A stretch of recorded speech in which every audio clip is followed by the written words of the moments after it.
అంచనాలకు ఇంచు కూడా తగ్గకుండా మెగా ప్రొడ్యూసర్ అల్లు అరవింద్ ఈ మెస్మరైజింగ్ మగధీరాను మన ముందుకు తీసుకొస్తున్నారు.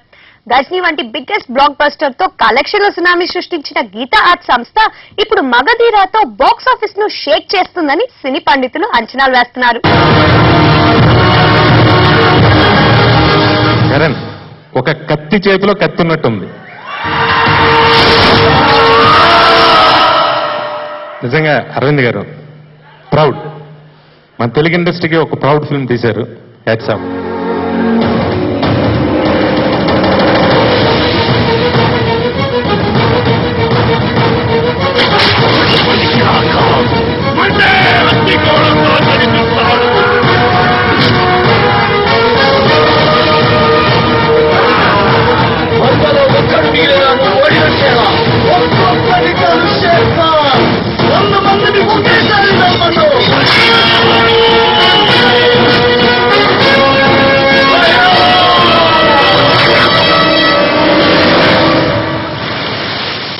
తెలుగు ఇండస్ట్రీకి గర్వం ఈ మగధీర.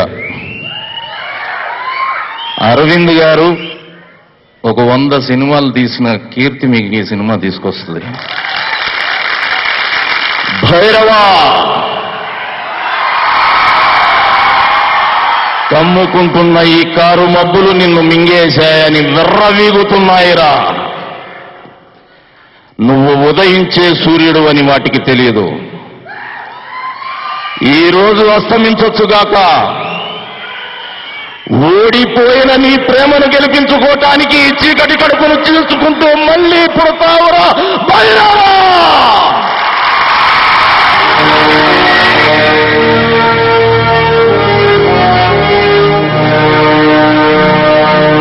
మా బ్యానర్ లో నాకు తెలిసి ఇప్పటి వరకు మేము ప్రౌడ్ గా డెఫినెట్లీ గజ్ని అంత ప్రౌడ్ గా చూపించుకున్నాం, అంతే ప్రౌడ్ గా మేము మగధీర చూపించుకున్నందుకు thank you very much sir. అంటే ఇప్పటి వరకు మొన్నటి వరకు తెలుగు సినిమా అంటే ఎవరికైనా మనకు తెలుసు, సౌత్ ఇండియన్ సినిమా అంటే ఒక డౌన్ లుక్ ఉంటుంది. కానీ ఈ సినిమాతో తెలుగు సినిమా అని కాలర్ ఎత్తుకు తిరిగే సినిమా ఇది అవుతుందని ఆశిస్తున్నాను. ఇంకా చరణ్ గురించి అయితే చెప్పక్కర్లేదు. Charan love you.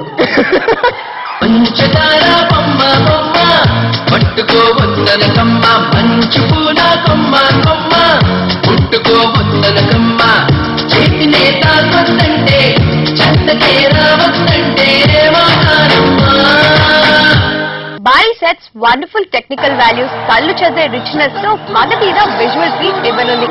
పునర్జన్మల నేపథ్యంలో అలరించనున్న ఈ క్రేజీ మూవీని ఓటమి ఎరగని దర్శకుడు సూపర్ సక్సెస్ రాజమౌళి నవరసభరితంగా తెరకెక్కించాడంటున్నారు.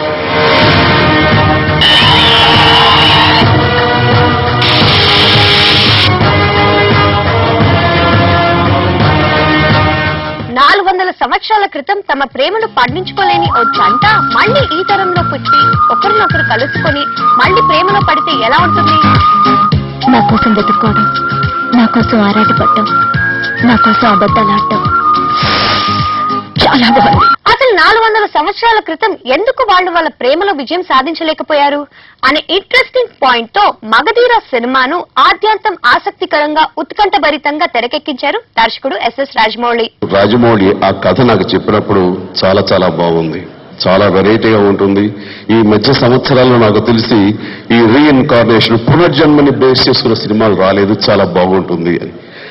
ఆ తర్వాత రషెస్ చూస్తుంటే గనక ఒక దృశ్య కావ్యంలాగా అనిపించింది. ఫ్లాష్ బ్యాక్ ఎపిసోడ్ అంతా చూస్తుంటే, గత జన్మ చూస్తుంటే అద్భుతమైనటువంటి దర్శక ప్రతిభ ప్రతి ఫ్రేమ్ లోనూ కనబడుతుంది. తోటి డైరెక్టర్స్ అందరూ కూడా రాజమౌళిని పొగుడుతున్నారు. అంటే రాజమౌళి నిజంగానే #1 డైరెక్టర్ అని అనిపించుకోవడానికి అన్ని రకాలుగాను సామర్థ్యం, సత్తా, ప్రతిభ ఉన్నటువంటి డైరెక్టర్. నిజంగా చరణ్ చేసుకున్న అదృష్టం అది.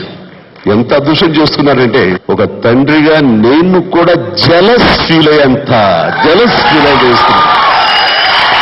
హార్స్ రైడింగ్ లో నేను చాలా బాగా చేస్తాను, అన్ని ఒరిజినల్ షాట్స్ చేస్తాను. ఎప్పుడు డూప్ ఇంతవరకు నేను హార్స్ రైడింగ్ ఎప్పుడు చేయలేదు.